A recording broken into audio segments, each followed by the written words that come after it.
Hello and welcome to Inform Friday. I'm Leila Angelaka and I work for HAS in the technical research team. If you haven't joined any of our previous Inform Friday lives, this is a new series of discussions about traditional buildings where we are presenting a short topic each time, followed by a live Q&A. This is also introducing you to our Inform Guide series. These are short publications giving technical advice for homeowners, covering the basics on a number of topics. And they are to give you a general understanding of the key things to know and ask for when thinking about works in older buildings. So each session will be corresponding to one or more of our published Inform guides. On the first slide, we talked about traditional buildings in general, and last month we briefly discussed the makeup and key features of traditional floors. Today we will look at traditional roofs, specifically slate, pantiles, and if we have time, we'll touch a bit on thatch. So if you would like to ask us a question, you can do this now via our Facebook page or log into our YouTube channel with your Google account. Also, the event will be recorded and available to watch afterwards at your own time. If we don't manage to answer your question today, we will try to do so at the next session, or if it's something quite specific and lengthy, we will ask you to please email us at technicalresearch@has.scot. So if you have been in one of our Inform Lives before, you will know Roger Curtis, our technical research manager. He will go through the types of traditional roofs, and I will quickly cover common maintenance advice and touch a little bit on installation options. So it's time to welcome Roger. Hello. Well, thank you, Leila, for the introduction. And yes, so roofs today. I mean, there's a huge variety of roofs in Scotland, but we've probably decided to keep things simple and to reflect probably what the demands of most folk are going to be. We'll look at Scottish slate roofs, which is a certain style I'll describe. The more regular type, we'll look at flat roofs in lead and options that around that one. And then we'll also look at pantiles. And if there is time, we can talk about a bit of thatch from the sort of the more historic angle. So just coming up shortly will be an image of a certain pitch, newly relaid actually in a Scottish slate style, which normally means diminishing courses. So you've got bigger slates at the bottom, rising up to smaller at the top, and they are laid in what is sometimes called supplied in random lengths and widths. So that the widths vary as well. They're not completely even across the roof. So a Scotch slate roof used to be made with material that was taken out of slate quarries in Scotland, and until the late 1950s, that slate could come from Scotland. The last quarry closed was the Ballachulish quarry, closed in the late 50s, I believe. There were many more around before then, but that was the last one to close. And it's quite a distinctive style, it's quite an attractive style, and it's certainly one which we look to encourage people to keep and maintain when they do work on their roofs. The other kind of slate you can get is slate of a single size, sometimes called tally slates in Scotland. And these quite often were imported from Wales, either by sea or by railway.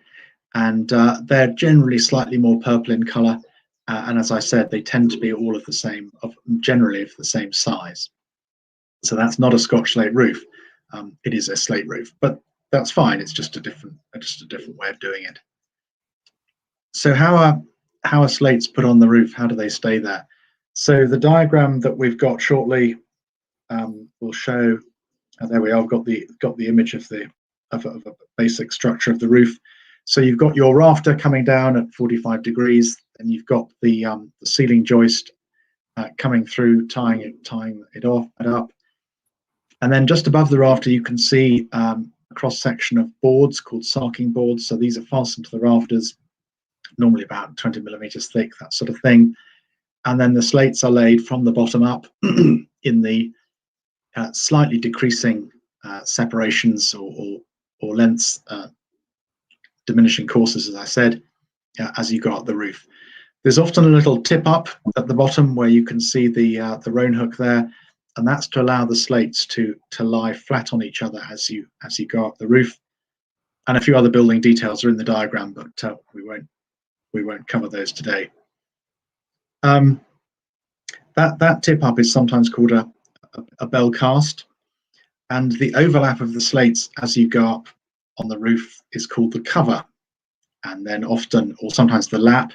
And obviously you have the head lap, the bit as you go up the roof, and then obviously there is a sideways cover too, so that's the side lap. Getting those distances right is obviously a pretty important part of laying a roof. The slates sit quite often on a layer of material, sometimes called a building paper, or roofing paper, or roofing membrane. And that often nowadays is a non-woven vapor open sheet that gives a little bit of softness to the laying of the slate.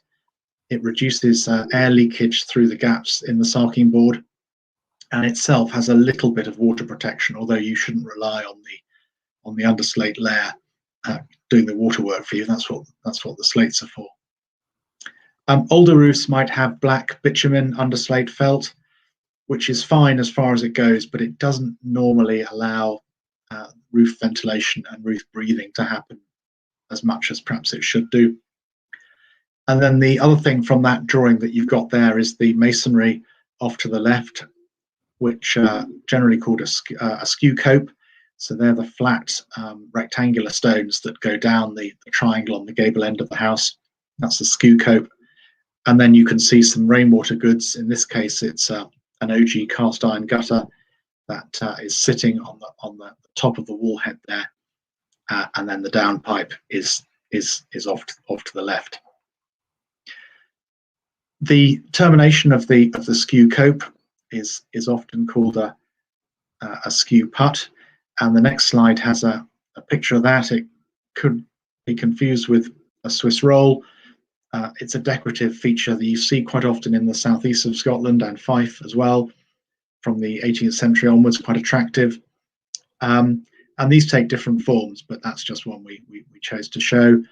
Kind of decorative, but also with a practical function, as the water coming down the skew cope is routed sideways towards the slates and then into the Rhone there that you can see just below it. And Lida will touch on the sort of some of the details around this in terms of maintenance. It's probably good to mention just now that certainly in tenements in Edinburgh and Glasgow, you may have a slate pitch on the front and the back, but maybe a flat section of roof in the middle, which often now is felt, is mineral felt roof, or a bituminous roof, felt roof as it's sometimes called. We won't go into detail for that today, but it's just something that you may have that forms part of your roof over and above the slates. So I'll stop after that sort of slate roof introduction, and Leela will talk about repairs and other things that will affect.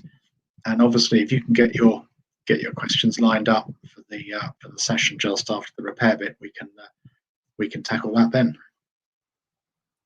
So slate is a long-lasting material, with many slates having a life of 150 years or more.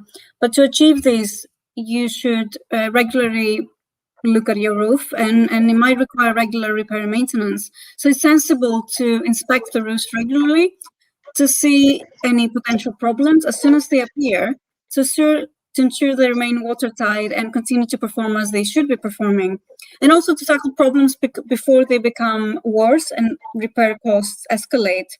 This is especially important as slate supplies are becoming very scarce. So you should be mindful when you actually need to replace the slates. Ideally, you should check your roof twice a year, once before the onset of winter and or after a storm. Starting with a viewing from the ground, it's good to invest in some binoculars, and you can start looking at your roof from the first course and upwards. And any potential issues, you could write them down along with photographs, and that could be used as a prompt when you're discussing issues with a contractor to carry out any identified repair work. So some things to consider is to look for missing slates. As you see, well, in the photo it's not actually missing, but the laps are not correct. So you should look for any issues like that. If the lead work looks okay, fine, secure, Also signs of water, ingress, or mold from the inside of the roof. And just a couple of things to consider is that slates may break on the roof because of wind uplift or because nails being driven too far in or not too far enough. So in areas of exposed high winds, you may require some additional chick nailing every 4th or 6th course. But also slates, they can break for many reasons. There's also nail sickness, and that can then lead to numerous slates becoming loose or slipping out of place. So this photo that you see is actually the nails and how you can twist them when you're doing repairs. Depending on the extent of the issue, you may need to reslate the roof.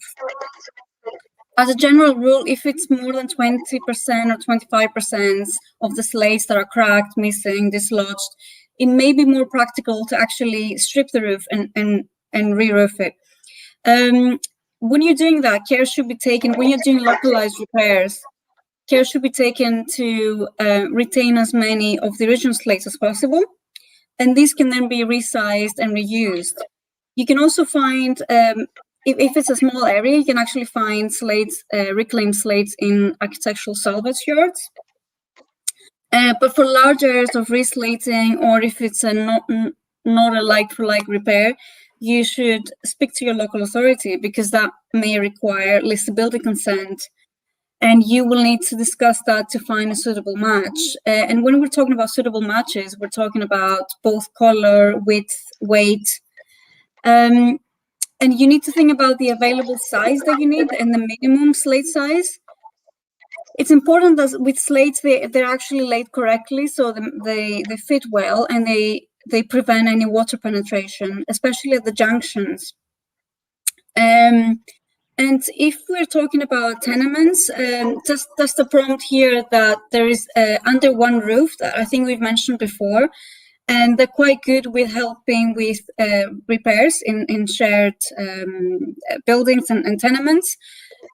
So that's a good resource to look into. And also, if you need to look for contractors, it's the National Federation of Roofing Contractors, and I think the link is going to be somewhere in the comments. Well, when we're talking about roofs, just don't forget to look about surrounding areas. For example, skew copes that Roger sort of mentioned. This is a point of weakness for water penetration, along with chimneys and masonry pointing and blocked roads and downpipes. So you should always check them, make sure the joints are okay, there are no cracks. Often, if there is a bit of cement pointing, or a lot of it, that can exacerbate a dam problem. Just look for signs of vegetation or moss. Look for detailing that, if you're replacing, for example, a skew put and there was a channel cut, which is the little line, diagonal line that you see on the image sort of to the bottom. And that line is actually to direct water to the gutter. So just make sure you replace with the same detailing. And there might be some cases where you may need to adapt your building to the increased rainfall and the changing climate. We will hopefully do another talk on that. But just to briefly mention that you may need to sort of adapt your roof, especially where there's a vulnerable junction between the roof and the skew copes. We have an image that shows this water gate or secret gutter. And that's an additional feature for large volumes of water, which is the same image that Roger showed before. But if you look in the space between the slates and the skews, you see that gutter, which is basically formed of leaves and then raggled into the skews. And this is quite a good durable option. Similarly, there are other options like a secret gutter and half cloaking, which we have another image to show. And this is again in response to higher rainfall and defective skew copes. But again, we'll cover this at another time. There are variations of this as well. You can cover the whole skew, and there are lots of things you can do if needed, if required, and always check with your local authority. Just to briefly mention, because we can't not mention it, but we will have a separate talk, as we've said many times, on installation. There are many ways to insulate a roof. And this is an example of a worm roof that we insulated at Holyrood Park Lodge in Edinburgh. This is done with wood fiberboard, which can be cut to the width of the rafter and is basically held in place by timber runners. It gives a very good improvement in U value. Here you can actually see how the wood fiberboards sort of sit into the roof. But there are other materials like aerogel and hemp. But yeah, as I said, we'll cover this in another session. Before we get on with some questions, Roger mentioned that a lot of the times part of your building or your tenement might have a flat roof in between of the roof slope or at the back. And these are often an area of weakness because they're often overlooked. They're at a place where they're not easily inspected. And also, there are often at junctions where there are parapets or gutters, outlets around roof lights and other openings. So just to be mindful that you should check them. The material that is usually used as the bituminous roof felt can easily split or tear. So just to be mindful to check them, especially after a storm, they tend to lift. I've had that in my own tenement, actually. So I will stop here now and we'll take on some questions. I think we had a question that came in quite early, which is basically about fastening of leadwork onto a slate roof and whether nails are used to fix the clips. Yeah, so we had a couple of questions came in on email before. So yes, leadwork is generally fastened with large-headed galvanized or quite often copper nails onto the wooden framework that lies underneath the lead. So all lead sits on a hard, generally timber, quite often a marine ply now, which is the former on which you fasten it, and then the nails are used to hold it down, and then the lead is lapped over that, so you obviously don't see the nails and the water doesn't run in. There was a second email question as well, which I think we might go into more direct discussion with the owner, but it seemed to be the house was quite damp, and the roofer was a bit kind of vague about what they'd do and if they were able to address things. And I think probably what it's coming back to on that one is, Leela touched on it, is that quite often the slates get the blame for damp issues on gable ends and around chimneys and areas of masonry, whereas in fact it could be skew copes or the chimney itself or the vertical pointing on the wall, block down pipes and a whole range of other factors.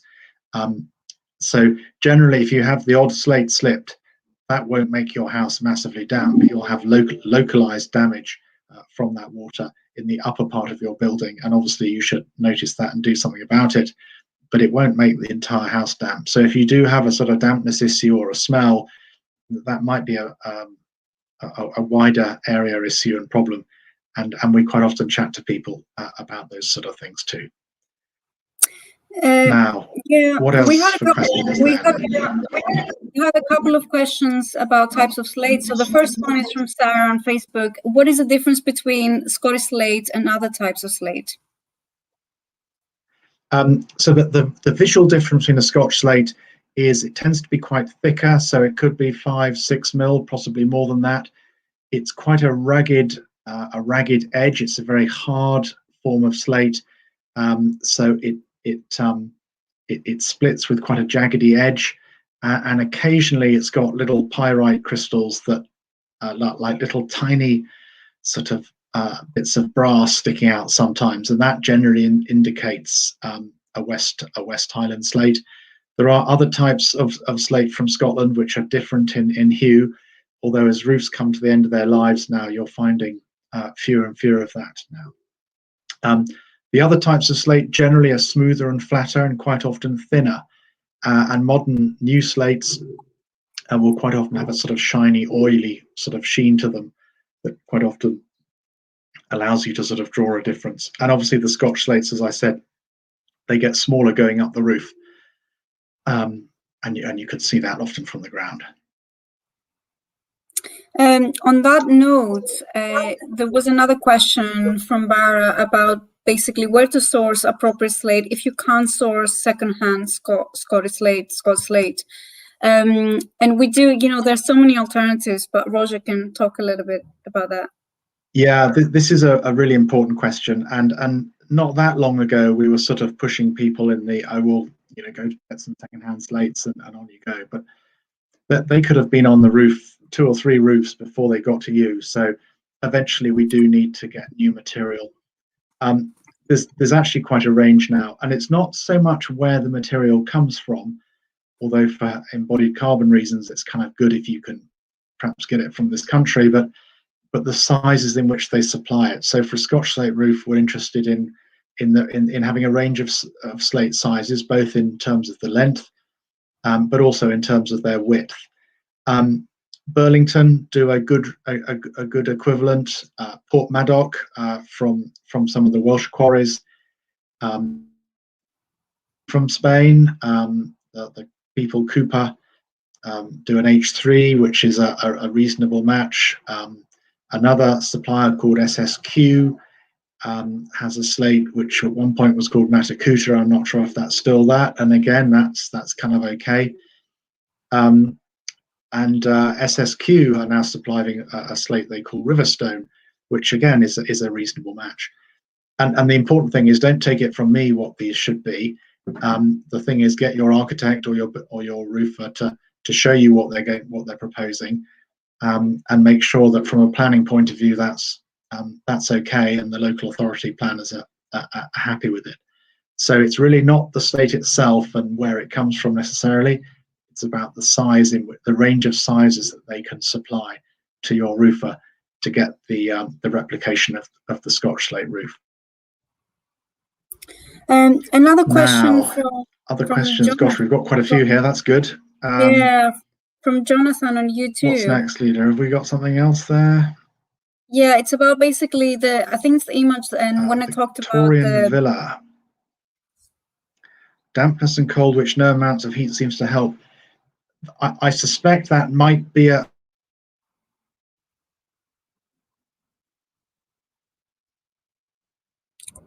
Oh, I think we've lost Roger.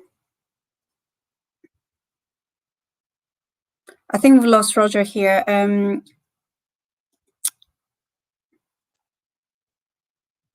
Rain coming off the last slate being blown black under the slate and loading the wall with water.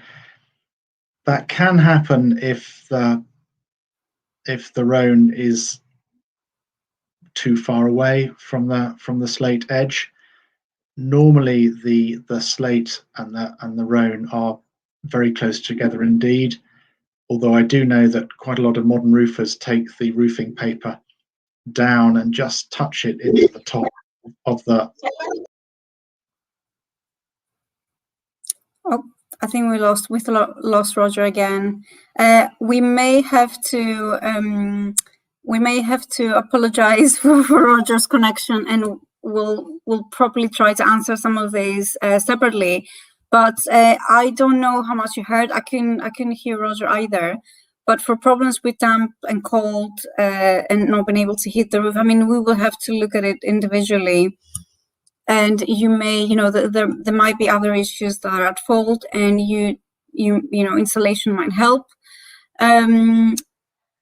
There was another question about, oh, hi, Roger. We lost you there for a couple of bits. So I was just saying that we missed a couple of your answers to questions. In terms of the Victorian villa, I think I kind of summarized a bit, but we are happy to look at individual cases because that's not easy to respond. Other question that we missed was,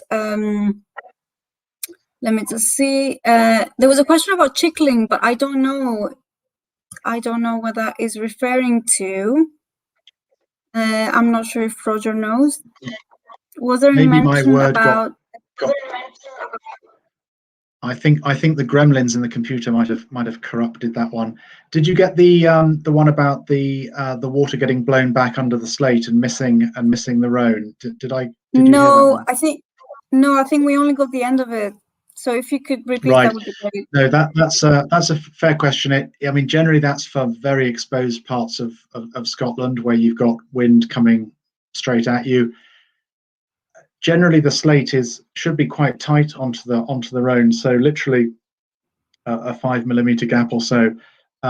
Quite often, modern roofers take the building paper down and just tuck it into the top of the road to make sure that doesn't happen.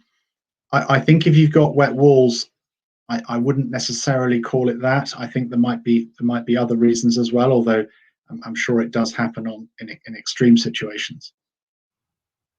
We had another question that I can respond to. It's from Sarah on Facebook. Would I need listed building consent to do patch repairs, or would that only be for entire re-roof? So it really depends, first of all, on the local authority, and if you're also within a conservation area, the listing of your building. But generally speaking, if we can generalize on this, if it's like for like and it's a repair, if it's considered a repair, you won't need listed building consent.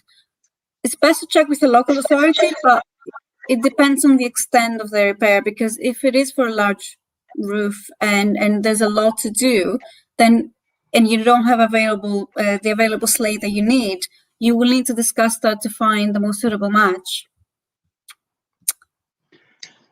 And there's a question about foam.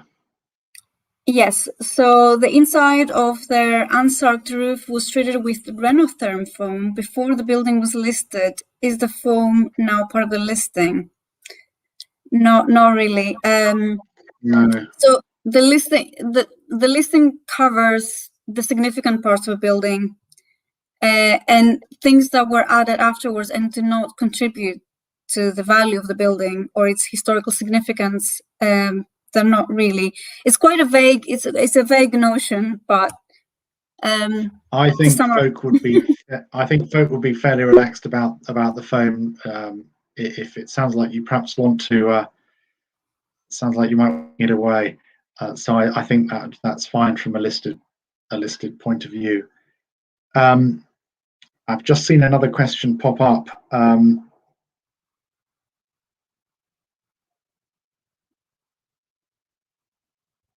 Yeah, it's about re-roofing sections of slated roof with gables and skews. What is the best way to ensure gable meeting roof line is watertight? Yes. Okay. So this is So this is a bit like the secret gutter that you mentioned, or the Watergate. The words are similar. They're not terribly secret. They're kind of pretty damn obvious, really. So, but they are possibly what people generally do now. The standard alternative is the cement skew with lead soakers, but people tend to do the Watergate now. And you may remember Leela showed a picture of the gable end with the half cloaking of lead, which then forms that junction. With the slated area. So that's probably what you're looking at. Is that you do? That's it. That picture there perhaps gives an option where you're fairly exposed and you're not entirely comfortable with that junction. I hope that covers it. Yeah, and on that note, I've had a few cases recently in Edinburgh where the contractor proposed a system where you do that, but basically you apply the lead onto the slates or the pantiles without fixing it, and that's not very secure and is prone to wind lift. So just to be mindful of that. Which is why you have that Watergate detail, right?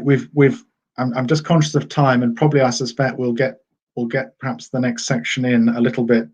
I think that's probably it for the questions on the chat. Is that right? I think. So yes, for now. So now we're going to just take a quick look at pantiles. So another roof covering, very traditional to Scotland,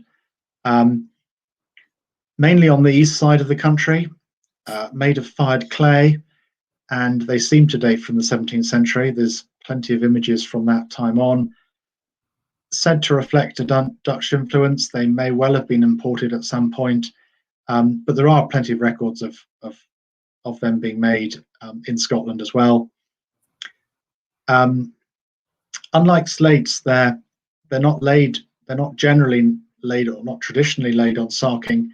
They're laid on battens, and as you can see in the image that's up now, instead of laying them going up the roof in horizontal levels, diminishing courses, as I mentioned, you're doing it in vertical strips of these clay pantiles, and they've got the way they're formed is that they overlap, and they have a little nib that allows you to hang it onto the batten. And generally, modern ones have a nail hole, and you can actually have an additional fastening through the nail. The older ones sometimes did, sometimes didn't. They're generally not mortared as a way of holding them down, but people would quite often put a layer of mortar on the underside, sometimes called torching, to reduce water ingress and airflow. On the hips, where the two roof pitches meet, you have a separate clay semicircular tile detail, which is mortared.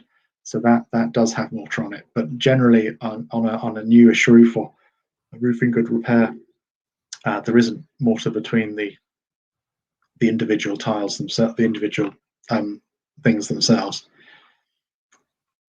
That's probably about it for Pantile roofs. We'll talk about replacement ones and things down the line, but Leela will now cover some defects and things that go with this type of roof. And so we have the next photo that shows a bit of vandalism, but generally with pantiles, the most common issues and defects are loose or broken tiles, or wind lift again, deterioration of the tiles because of age, deteriorations of battens and fixings, or failure of mortar bedding or parging if there is one. Generally, with pantiles, they do become porous with age and they can break. So we always suggest careful localized patching, taking care not to damage other tiles in the surrounding area where you're working. Again, where practical, please keep reused tiles. But when you're reusing them, it's important to remove any moss from the surface, as it can promote dampness. And you can just very gently brush this with a bristle brush. When you're retiling and repairing, and if there is lime mortar, you should always use lime mortar again rather than cement. As you may know from our previous lives and discussions, cement mortar will make it harder to repair a pantile roof in the future, but also it's quite hard, whereas lime mortar is breathable, allowing moisture to evaporate without damaging the tiles. It's also more flexible, so it can be easily removed from the tiles if repair work is necessary in the future. Similarly, you can get secondhand pantiles, but if new tiles are required, they should match the existing ones as closely as possible. Although these are new pantiles, they do look very, very new. They're not really the same. So it's important, as you see in the image, that they're similar in the way they match and they fit. So they link properly with the existing tiles and they don't let any water in. And also to keep the visual appearance. Concrete tiles, they're best to be avoided as they're heavier. And the use of bituminous treatments, again, is not very advisable. They do tend to reduce ventilation. In terms of insulation, it's similar to the slate roof that we spoke about before. Due to the method of construction of a pantile roof, they do allow more air to enter a roof structure than a slate roof. So there may be an increased need to insulate. It's still important to keep the airflow going, so it's best to seek specialist advice on a roof like that. And as we said before, new modern pantiles are fine, but they do have a very new look and they're not really the same. But apparently there's one company in England which is making old style ones. I think that's all for now, and we might take some questions if we have any.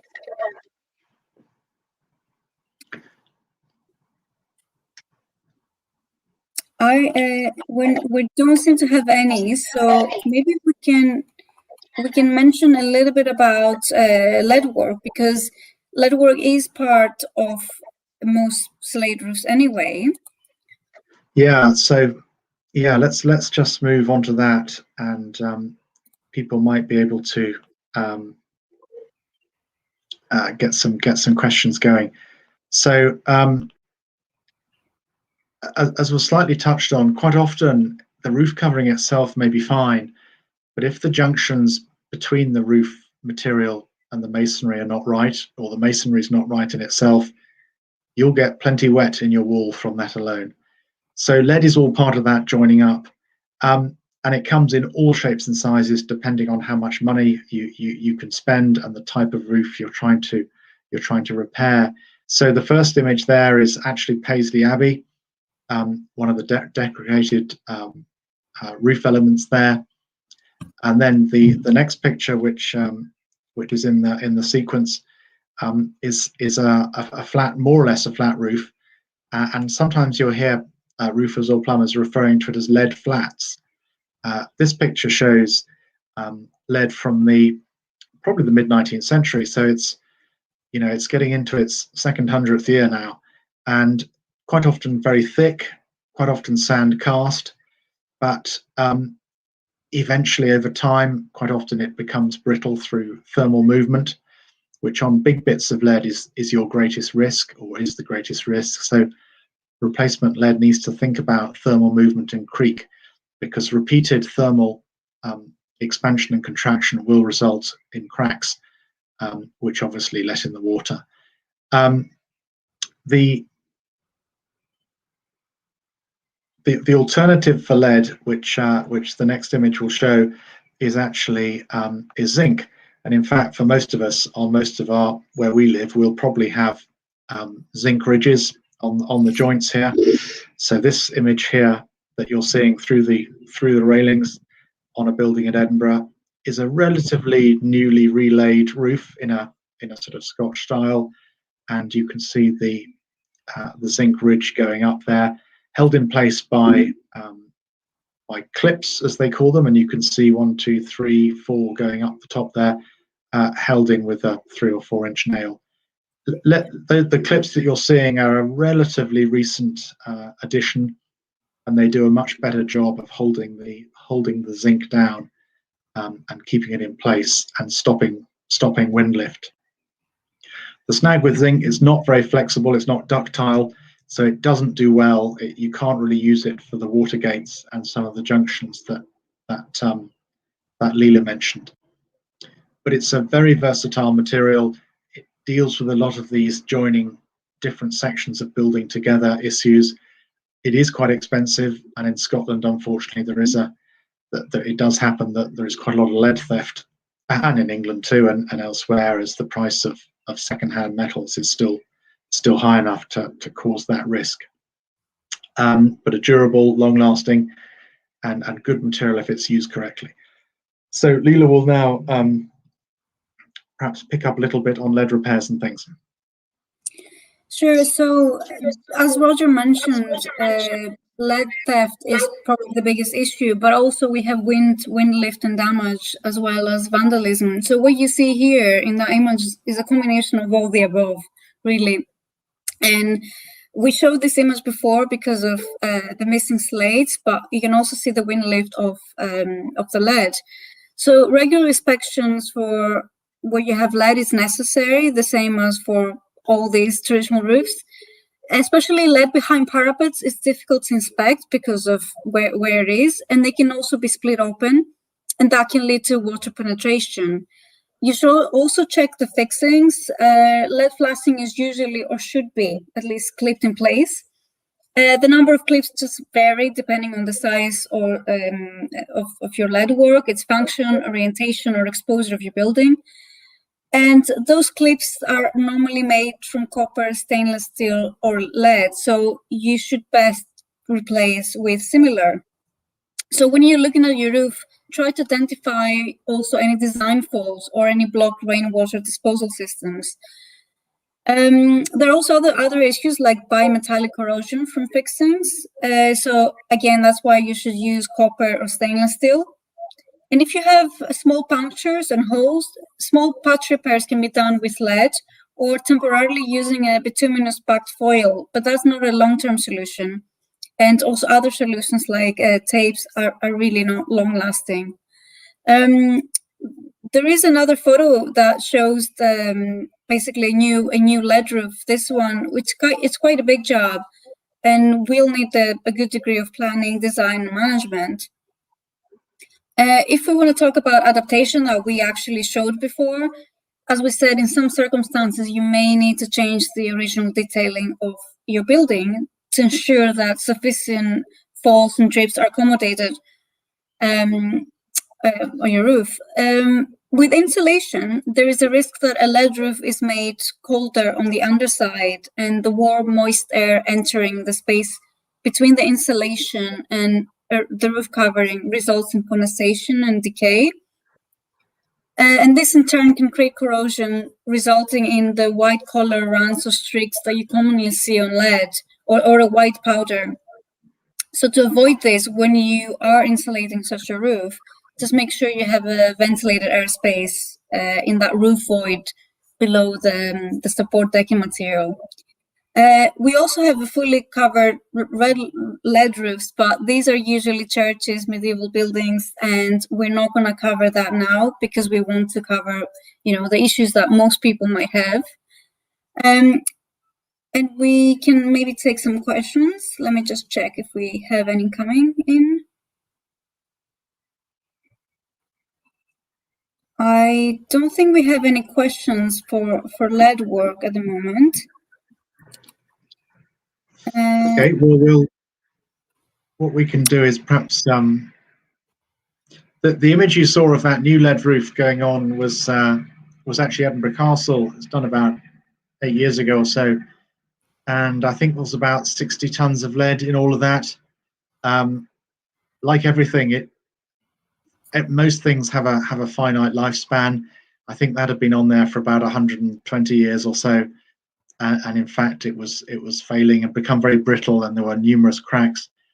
It is possible to weld up, to lead weld small cracks and joints, but once the material has sort of got to the end of its life, you really need to make a decision of actually addressing it. And this is very much the application with slate repairs. Actually, you can keep repairing a slate roof for a very long time, but it starts to just become nugatory, and different issues come to bear. The nails have rusted through. That's what nail sickness is. The slates sometimes get soft at the top and start breaking and end up in the on the pavement or in the garden or whatever. So sooner or later, you've got to make quite a big decision. So what shall we do? Oh, actually, tell you what, here's a question coming. It's quite a long one. Give me a second or two to read it. Hip, one-piece ridge. Part of it seems to develop porosity.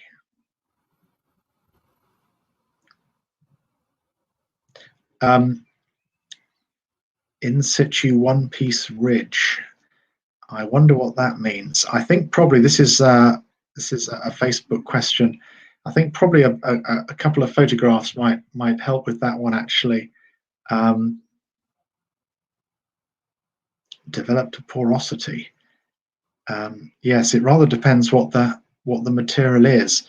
Quite often, slate roofs have a stone ridge. Quite often, sandstone cut in a right angle sort of V shape that sits as the ridge on the top, and that's mortared in. And sometimes that mortar can be quite soft and act like a bit of a sponge, which then draws the moisture in onto the ridge roll and the timber work which sits underneath the ridge.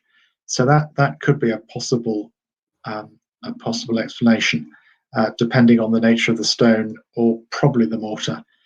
People talk about porous stone quite a lot, and it definitely can happen. Some stones in Scotland are quite capillary active, particularly the red sandstones from the southwest, but generally not. So maybe a photograph or two from that one. And there is a Facebook question: small holes caused by nails. That, I think, is a lead welding question. You can get lead welding torches. It burns a bit like an oxyacetylene torch. It's a very high temperature, and you literally have a strip of lead and you dop it on and solder it, essentially. But quite a high risk strategy. It's quite skilled getting the temperature right. Otherwise, you can just melt enormous holes in your lead sheet everywhere, and you're even worse than you were before. So that's perhaps something to think about. And I think there's one more question. Yeah, we have a question about covering other materials such as stone and thatch.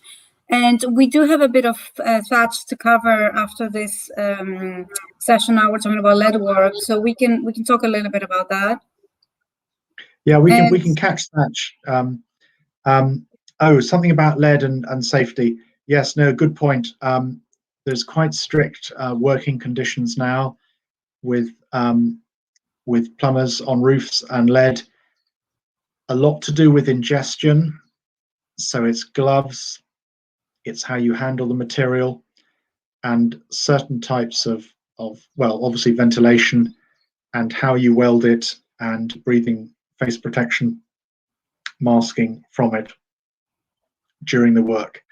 But the main one I've picked up on that is handling and ingestion by hands and then getting into the mouth. I think that's the main hazard with lead sheet working. And when you're burning lead, there are questions about the vapor from that. So that ventilation and breathing apparatus has to be handled. I think we can cover, if we have any more questions on lead and slate, we can cover that after. Maybe worth covering a little bit of the thatch now, just to finish our presentation sort of session. Yeah, so thatch is one of those sort of iconic rural roofing materials.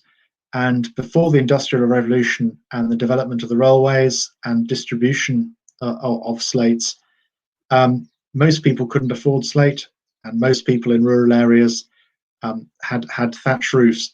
And thatch is a term that covers a wide range of what you might call organic roofing materials, which could include bracken, it could be heather, it could be broom, it could be the reed straw that perhaps some of you will be familiar with. It could be marram grass from the Macaire on the western seaboard. And it can be turf. The image you've got here is a crofting firm tune, and the round structure at the end is actually a grain drying kiln. And this has got a stone flagged roof with the turf based on top. And so that's a very distinctive style in parts of Caithness and the Orkneys. The use of slabs like this, which are enormous. You think, gosh, how do they even get them up there? And so that's one way of it. The snag with thatch is it's a vernacular material that sort of needs a vernacular way of life to sort of utilize it. And agricultural communities had surpluses of labor out with the harvest time or other times of year, and therefore you could attend to lime washing, you could attend to gathering the material off the hill, taking it down to the house, and rethatching, possibly adding to the thatch or tidying it up at least once a year, and maybe redoing the whole roof maybe every 5 years or so. And one of the difficulties in Scotland with thatch now, and there aren't that many thatch buildings, there's probably about 270, 280, is the increased amount of water.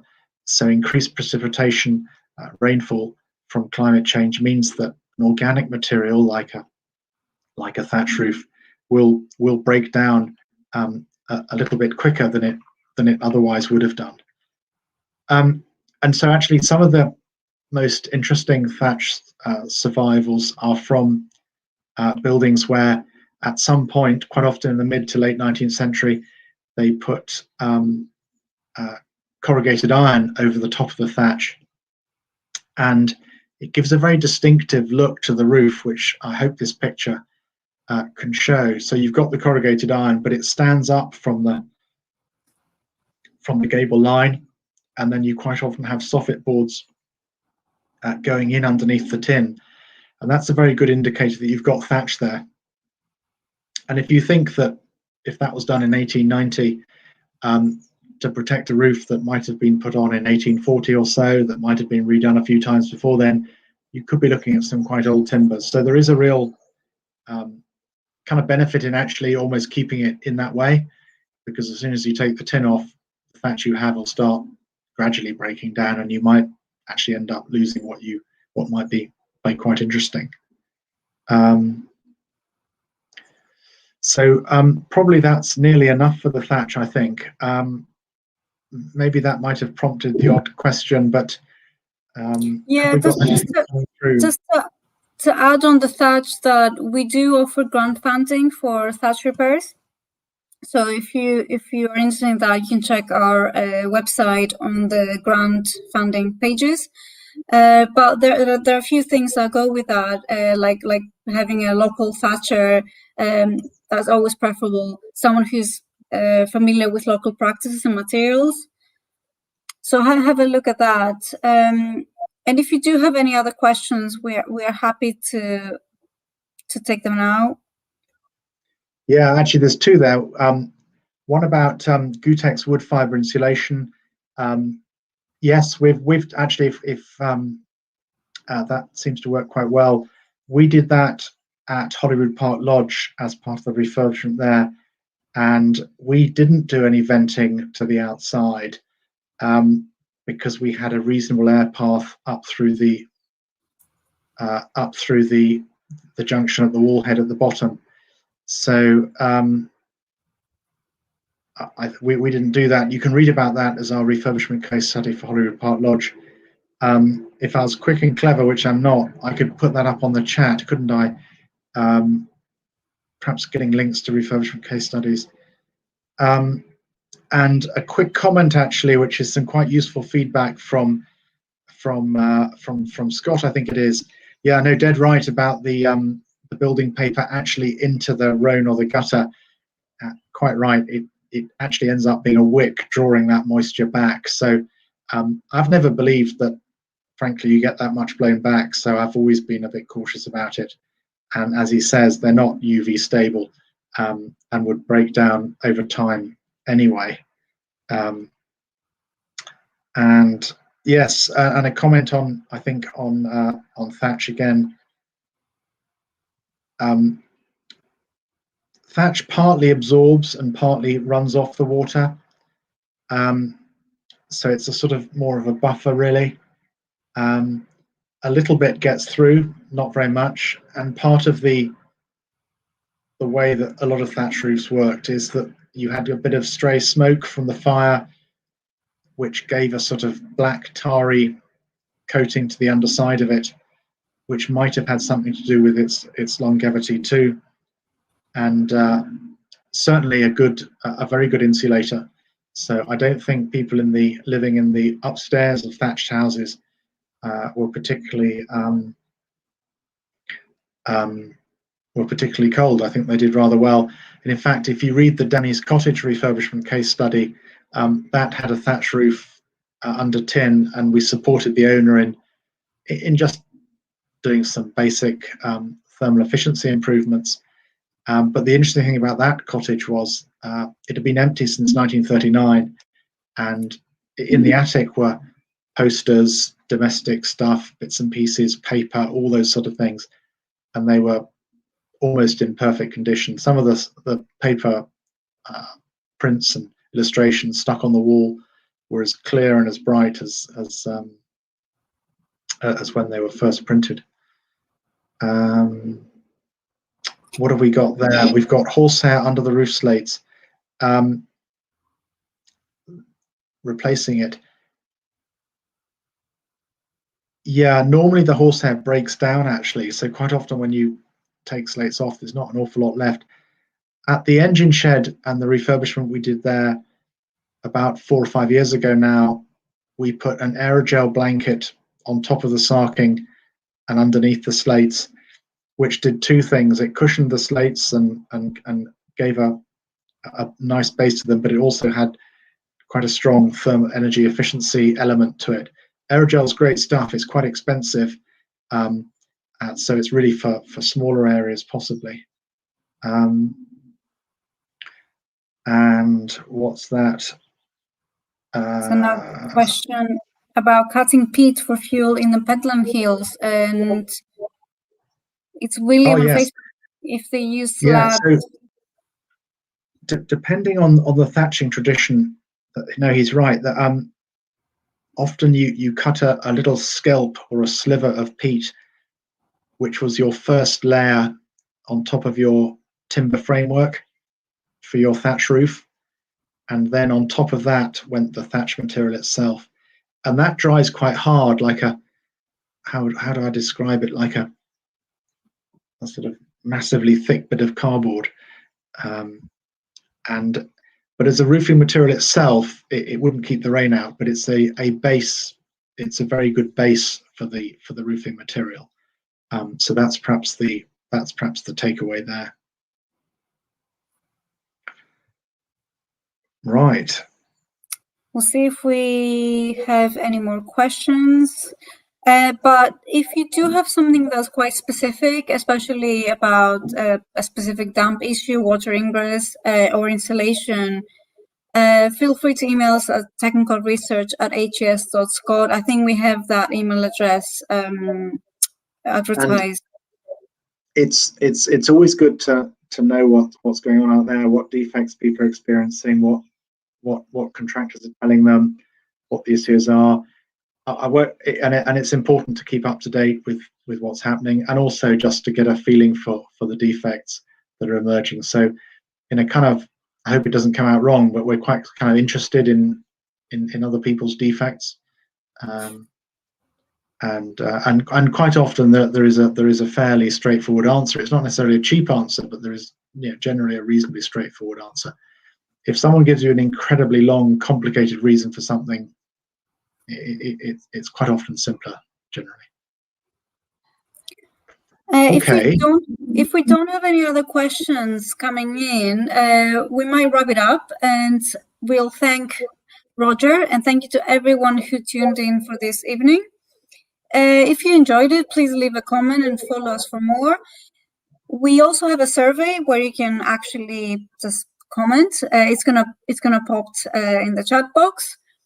We are currently reviewing the times and dates for these events. So if you do have a comment on a preferred time, or if you have a strong opinion on that, please feel free to tell us. But we'll keep you updated on our website and Facebook pages on what the next one will be, the topic and the time.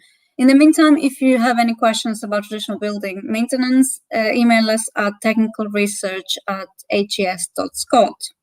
So thank you very much for joining us. Thank you, Roger, and enjoy the rest of our Informed Fridays. Goodbye. Cheers, bye.